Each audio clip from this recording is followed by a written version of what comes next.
Alors, Stéphane Dumarsais, maître de conférence au LERMAB, laboratoire bien connu de l'Est de la France. Oui, c'est à toi. Bonjour. Moi, ça va être un peu difficile de passer derrière Bruno parce que je vais vous parler d'outillage et qui coûte un peu plus cher qu'un pied à coulisses. Enfin, donc, je vais commencer rapidement par essayer de ne pas perdre ceux qui ne sont pas chimistes, donc en rappelant quelques petites bricoles sur le bois et la pyrolyse. Puis ensuite, je vous parlerai de l'utilisation qu'on a fait au labo d'un... Ça marche ? Oui. L'utilisation qu'on a fait au labo d'un couplage thermodésorbeur GCMS. En fait, on a détourné un peu l'utilisation primaire de cet appareil. Puis je vous parlerai en deuxième partie de ce qu'on peut faire avec un autre type de couplage plus classique, encore que. C'est un couplage de type pyrolyse GCMS. Donc, du point de vue d'un chimiste, pour l'instant ça va, je pense, le bois c'est constitué d'extractibles, c'est constitué de deux grands types de biopolymères. Et le challenge, bien souvent, c'est de réussir à caractériser ces macromolécules. Pour les extractibles, ça se passe plutôt bien. Mais c'est les biopolymères qui nous posent problème, de caractériser ces composés et puis les modifications qu'elles subissent lors de différents traitements, ou même quand il s'agit d'étudier différents types de bois ou d'essence, d'ailleurs. En général, ce qu'on est obligé de faire, c'est par exemple de dégrader un des biopolymères pour pouvoir analyser l'autre. Et ce qui se passe en général, c'est que en dégradant dans des conditions plutôt dures, avec des traitements assez longs, un des biopolymères, on abîme aussi l'autre, celui qu'on veut étudier. Donc ce qui fait qu'on a toujours un besoin de méthodes rapides ou indirectes qui permettent déjà de gagner du temps et puis aussi de respecter un petit peu la structure des molécules pour pouvoir les décrire de manière convenable. Alors, une petite définition de la pyrolyse. Un chauffage sous atmosphère inerte afin de décomposer la matière organique. Et puis une interprétation, ou moi ce que je vais en tirer de la pyrolyse, c'est la dégradation contrôlée qui forme en particulier des composés volatiles faciles à identifier par des couplages type chromatographe en phase gazeuse et spectromètre de masse. Alors au niveau des températures qui vont être mises en œuvre, on va dire qu'il y a deux... Allez, ça m'arrange de le définir de cette manière-là. On va dire qu'il y a deux grands types de pyrolyse. Des pyrolyses plutôt douces, donc dans la gamme, on va dire globalement entre 200 et 300 degrés. Et puis des pyrolyses un peu plus normales, entre guillemets, où là on va pouvoir aller jusqu'à 1000, voire au-delà. Alors, ce que ça va entraîner sur les molécules, sur les macromolécules, donc sur de la cellulose, donc des dérivés, un polymère en fait de glucose, on va obtenir donc des composés volatiles. Alors je ne vais pas vous décrire tout ça. Je vais simplement vous dire qu'en gros, on a des phénomènes de déshydratation, de décarboxylation, on a des réarrangements, on a des cyclisations des squelettes des molécules. Donc c'est bien connu, c'est assez bien connu, on va dire, dans le domaine des polysaccharides. Donc c'est pareil pour tout ce qui vient des hémicelluloses. Et puis au niveau de la lignine, c'est un petit peu le même genre de mécanisme de toute façon. Alors outre avec des petites réactions un peu périphériques, on va globalement avoir des ruptures de liaison bêta-aride éther, et puis derrière on va avoir de nouveau des déshydratations, des réarrangements, et puis ça va donner des composés, des dérivés du benzène en fait, qui seront relativement faciles à identifier. Donc là c'était un peu pour poser le cadre. Alors pourquoi on s'est intéressé à de la pyrolyse au labo ? Tout simplement parce que on a un gros axe de recherche sur la durabilité, et depuis que la directive biocide est sortie, finalement le meilleur traitement pour améliorer la durabilité du bois, une des solutions envisageables, c'est tout simplement de se passer de produits chimiques et donc de modifier la structure du bois simplement par traitement thermique. Alors le traitement thermique, il y a différentes sortes. Nous, on s'est intéressé à un traitement thermique assez particulier. C'est ce qu'on appelle donc de la pyrolyse douce. Et donc ça consiste à mettre en température du bois entre 180, 240, 250 degrés pendant quelques heures sous atmosphère inerte. Ce qui permet, quand on n'a pas des traitements trop longs ou trop chauds, d'augmenter la durabilité par rapport aux champignons et de gagner en stabilité dimensionnelle.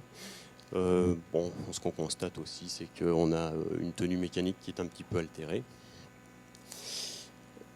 Ce qui se passe, ce qu'on a pu constater, alors parce que ça fait une grosse dizaine d'années quand même que l'équipe travaille là-dessus, c'est que globalement, on peut corréler la sévérité du traitement à la perte de masse de l'échantillon. Parce que quand on va chauffer le bois, il va perdre un petit peu en masse.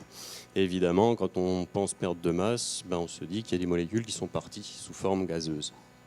Donc, il nous a paru intéressant de regarder ce qui pouvait partir sous forme volatile, sous forme gazeuse. Et donc, une des meilleures méthodes, c'est la GCMS pour étudier ça. Alors, en arrière-pensée, il y avait aussi l'idée de mettre en évidence des marqueurs un peu plus faciles à suivre, surtout en milieu industriel, de la dégradation ou de la modification des biopolymères que la perte de masse. Et donc, le problème de l'identification et du suivi des volatiles, c'est le piégeage. Donc on a souvent des problèmes de goudronnage, on a souvent des problèmes de colmatage dans les tubes d'évacuation des fours de traitement thermique. C'est difficile, la reproductibilité est incertaine, on n'est pas sûr de pouvoir piéger tous les volatiles, donc on peut passer à côté d'un certain nombre de composés.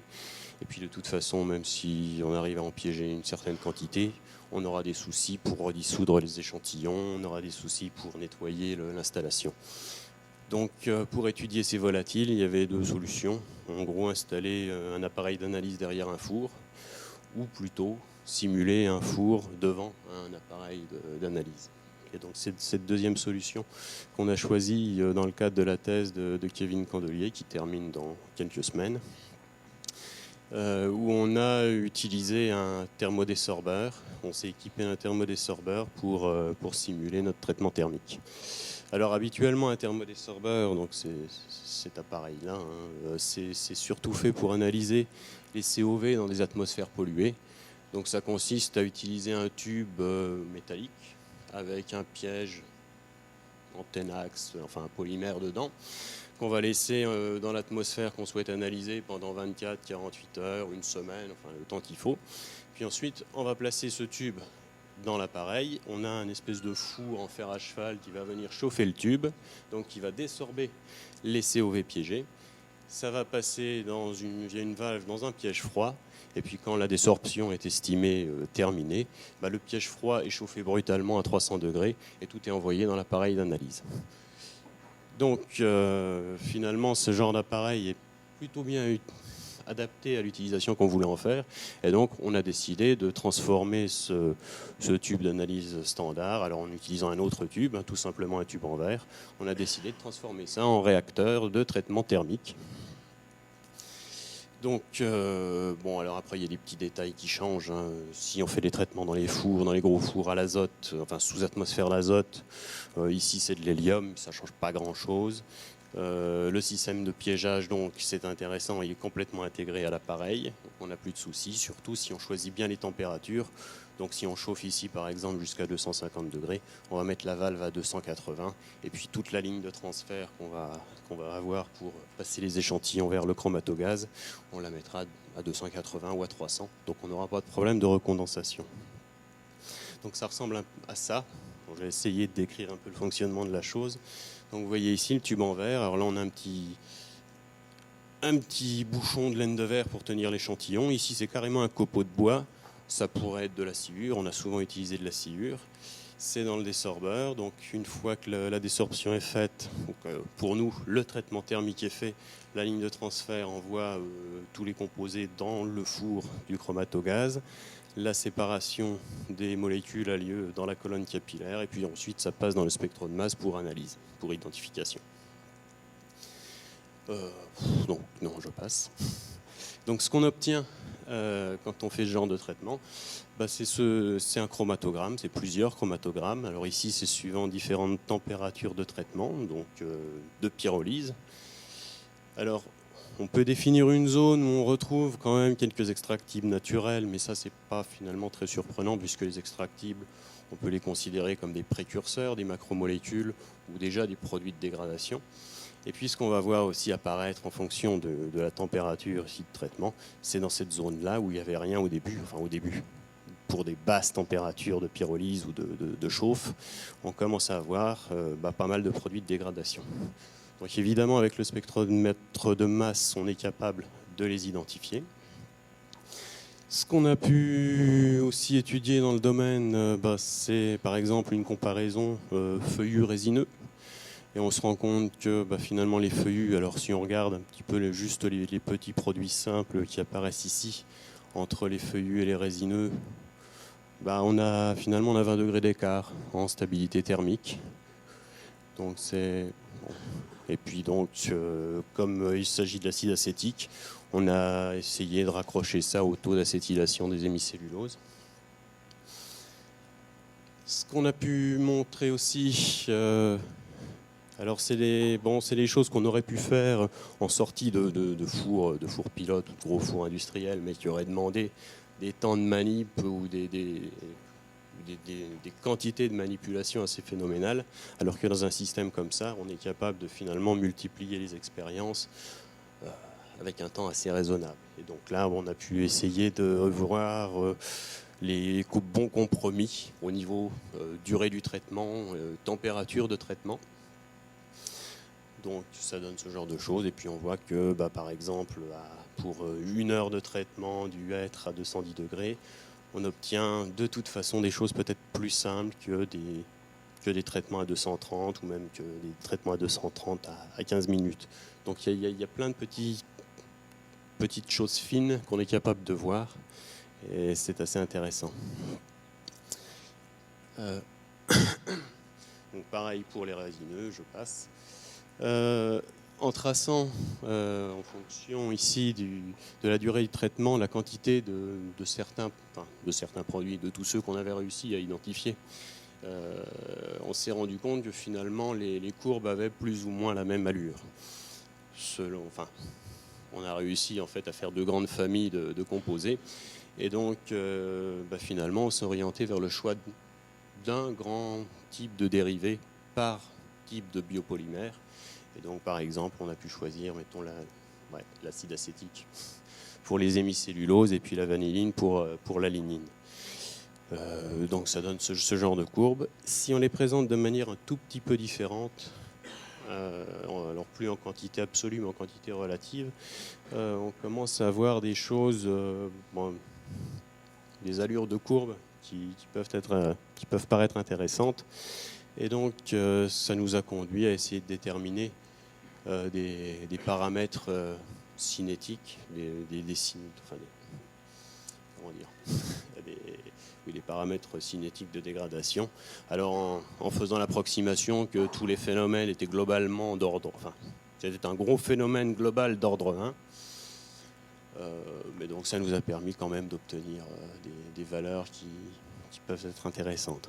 Alors le problème quand même avec cette technique, c'est la qualité du dosage. Normalement en chromato, on essaye d'avoir des dosages absolus, on essaye de faire des courbes de calibration. C'est pas si facile que ça avec ce genre d'appareillage. Et donc, alors c'est plus des travaux en cours, c'est des travaux qui restent à poursuivre, plus exactement. Mais c'était quand même quelque chose d'intéressant. Donc la deuxième partie j'ai eu le temps, dont je voulais vous parler, c'est de la pyrolyse. Alors je l'ai appelé classique parce qu'on chauffe beaucoup plus cette fois. Autant en pyrolyse ménager, on essayait de pas trop détruire les macromolécules pour conserver les propriétés du matériau. Là, on va vraiment aller vers une destruction, mais la plus contrôlée possible. Donc disons que c'est des appareils qui peuvent se vendre clé en main.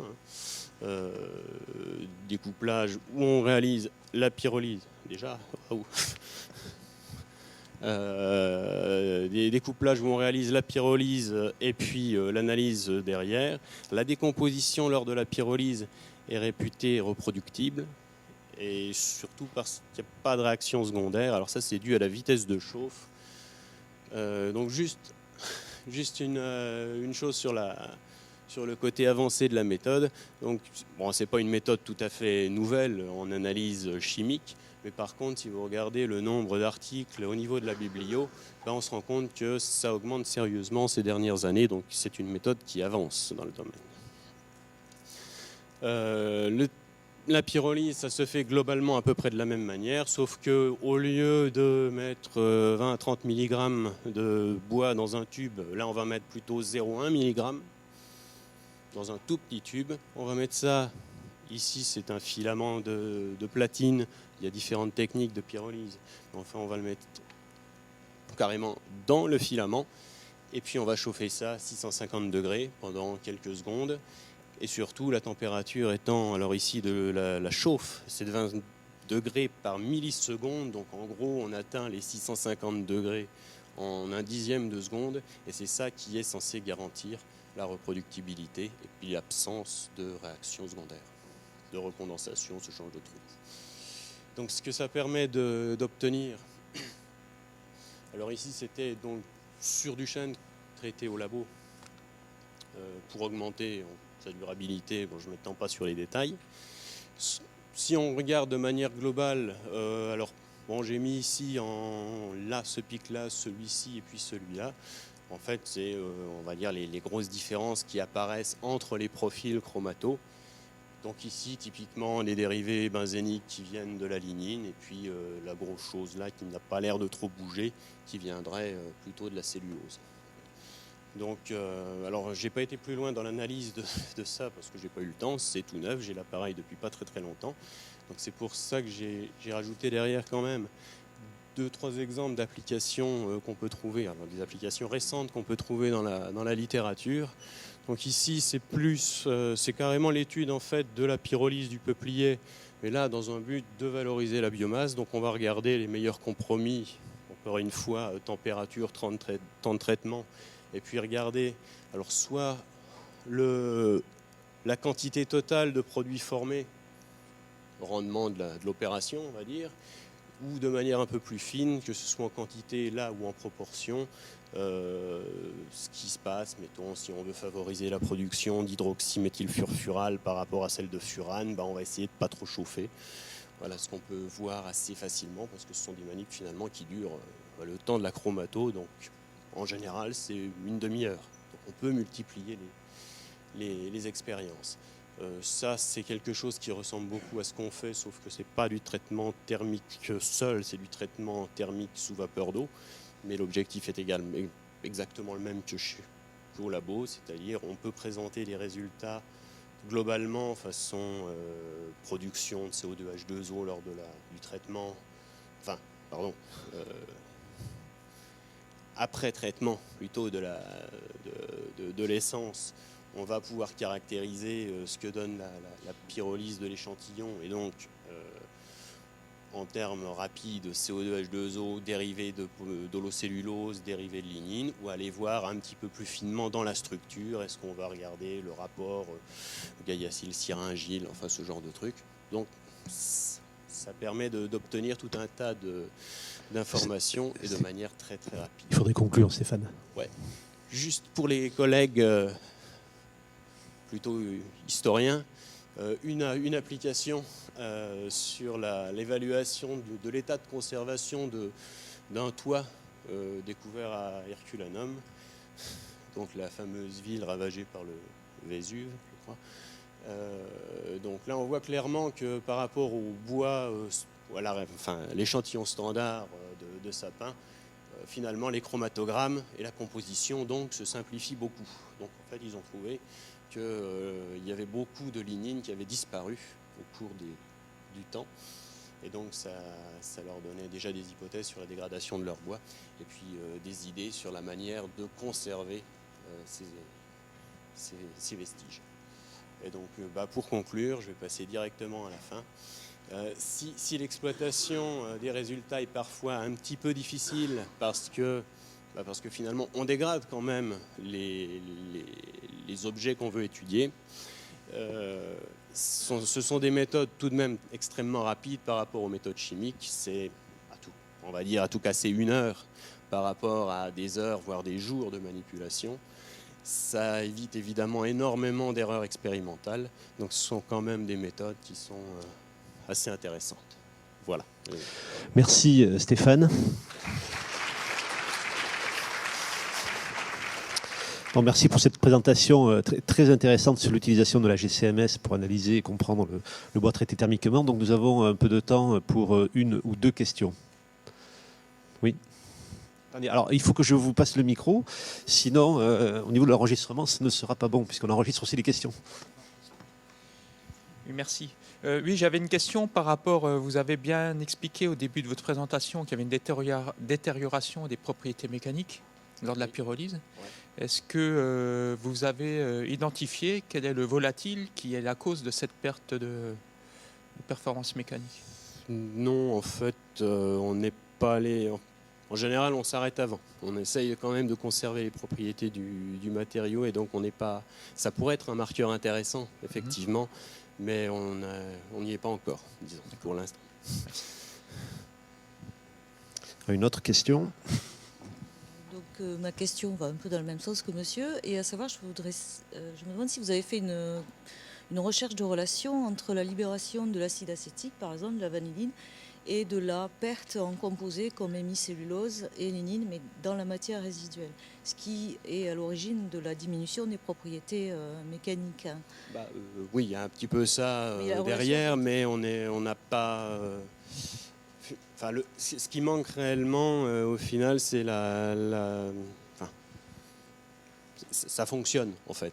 Mais on n'a pas été jusqu'à corréler très précisément ce qu'on peut obtenir avec le couplage TDG-CMS et d'autres fours. Donc, tout est là. En fait, on simule des traitements, mais on n'a pas du tout les mêmes temps de traitement. On n'a pas vraiment les mêmes conditions, parce que nous, on va chauffer, on va dire 180.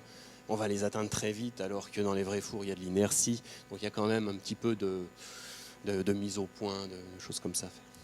J'ai une petite question. Dans une de tes premières diapos, tu as indiqué qu'un traitement thermique sévère permettait d'apporter une résistance aux termites. Alors moi, ce que j'avais comme information, c'est qu'un traitement thermique peu sévère n'apportait pas de résistance aux termites, et quoique, à la limite, même des phénomènes d'appétence. C'est pour ça que je l'avais mis entre parenthèses, parce que ça fonctionne. Les termites ne s'intéressent plus aux matériaux, mais on a tellement dégradé les propriétés mécaniques que ça n'a plus aucun intérêt de l'utiliser. Voilà. Donc le matériau est un peu transformé en charbon. Oui, c'est un peu ça. Voilà. Bien, merci Stéphane, encore une fois.